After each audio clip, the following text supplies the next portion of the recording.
முதல் வாசகம். அரசர்களாகவும் முதல் நூல் அதிகாரம் 18 திருவசனங்கள் 20 முதல் 39 வரை. அவ்வாறே ஆகாபு இஸ்ரேல் மக்கள் அனைவரையும் அழைத்தான். பொய் வாக்கினரையும் கர்மேல் மலையில் ஒன்று திரட்டினான். எலியா மக்கள் அனைவர் முன் சென்று, எத்தனை நாள் இருமனத்தோராய் தத்தளித்துக் கொண்டிருக்க போகிறீர்கள்? ஆண்டவர் தாம் கடவுள் என்றால் அவரை பின்பற்றுங்கள், பாகால்தான் என்றால் அவன் பின்னே செல்லுங்கள்.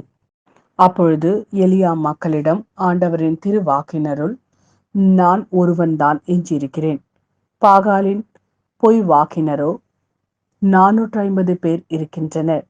2 காளைகளை எங்களிடம் கொண்டு வாருங்கள்.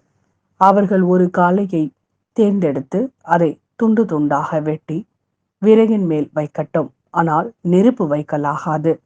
மற்ற காளையை நான் தயார் செய்து விறகின் மேல் வைப்பேன், நானும் நெருப்பு வைக்க மாட்டேன். நீங்கள் உங்கள் தெய்வத்தின் பெயரை சொல்லி அலையுங்கள், நானோ ஆண்டவரின் பெயரை சொல்லி அழைப்பேன்.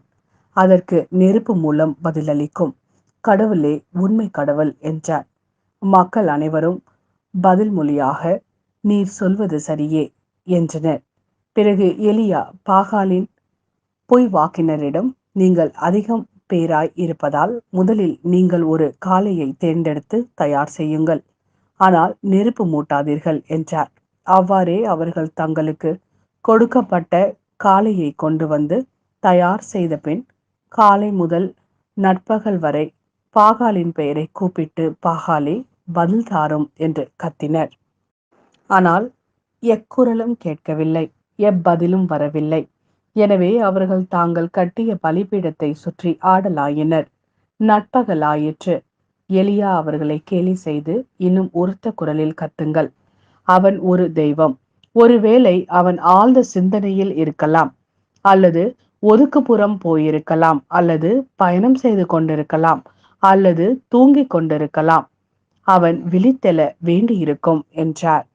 எனவே அவர்கள் இன்னும் உரத்த குரலில் கத்தினர். தங்கள் வழக்கப்படி பாலினாலும் பேலினாலும் இரத்தம் கொட்டும் வரை தங்களையே கீறி கிழித்து கொண்டார்கள். பிற்பகல் ஆயிற்று. அவர்கள் மாலை பலி செலுத்தும் நேரம் வரை தொடர்ந்து உளறி கொண்டிருந்தார்கள். ஆயினும் எக்குரலும் கேட்கவில்லை, எப்பதிலும் வரவில்லை. கவனிப்பார் யாருமில்லை. அப்பொழுது எலியா எல்லா மக்களையும் நோக்கி, என் அருகில் வாருங்கள் என்றார். மக்கள் அனைவரும் அவர் அருகில் வந்தனர். உடனே எலியா அங்கே இடிந்து கிடந்த ஆண்டவரது பலிபீடத்தை செப்பனிட்டார். உன் பெயர் இஸ்ரேல் என்று ஆண்டவர் யாக்கோப்புக்கு உரைத்திருந்ததன் பொருட்டு அவர் வழிவந்த குளங்களில் எண்ணிக்கைப்படி எலியா 12 கற்களை எடுத்தார். அக்கற்களை கொண்டு ஆண்டவர் பெயரில் ஒரு பலிபீடத்தை கட்டி அப்பலிபீடத்தை சுற்றிலும் 2 உளவுகால் அகலம் உள்ள வாய்க்காலை வெட்டினார். அதன்பின் விறகு கட்டைகளை அடுக்கி காளையை துண்டு துண்டாக வெட்டி அவற்றின் மேல் வைத்தார். 4 குடங்கள் நிறைய தண்ணீர் கொண்டு வந்து எரிபலியின் மேலும் விறகு கட்டைகளின் மேலும் ஊற்றுங்கள் என்றார். அவர் 2ஆம் முறையும் செய்யுங்கள் என்றார். அவர்கள் 2ஆம் முறையும் அவ்வாறே செய்தனர். அவர் 3ஆம் முறையும் செய்யுங்கள் என்றார். அவர்களும் 3ஆம் முறை அப்படியே செய்தனர். எனவே தண்ணீர் பலிபீடத்தை சுற்றிலும் ஓடியது. மேலும் வாய்க்காலை அவர் தண்ணீரால் நிரப்பினார். மாலை பலி செலுத்தும் நேரமாயிற்று. இறைவாக்கினர் எலியா பலிபீடத்தின் அருகில் வந்து, ஆபிரகாம், ஈசாக்கு, இஸ்ரேல் என்பவர்களின் கடவுளாகிய ஆண்டவரே, இஸ்ரேலின் கடவுள் நீரே என்றும், இவற்றை எல்லாம் நான் வாக்கின்படியே செய்தேன் என்றும் இன்று விளங்க செய்தருளும்.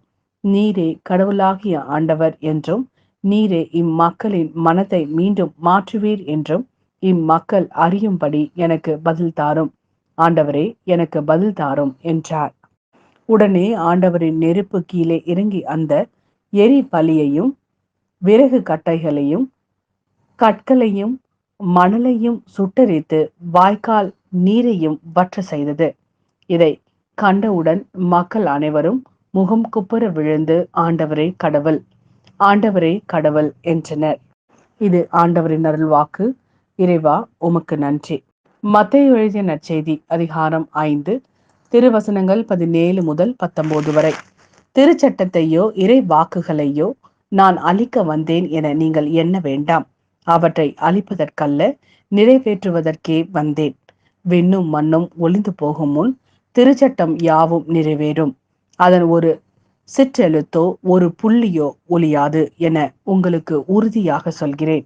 எனவே இக்கட்டளைகளில் மிக சிறியது ஒன்றேனும் மீறி அவ்வாறே மக்களுக்கும் கற்பிக்கிறவர் விண்ணரசில் மிக சிறியவர் என கருதப்படுவர். இவை அனைத்தையும் கடைபிடித்து கற்பிக்கிறவரோ விண்ணரசில் பெரியவர் என கருதப்படுவார்.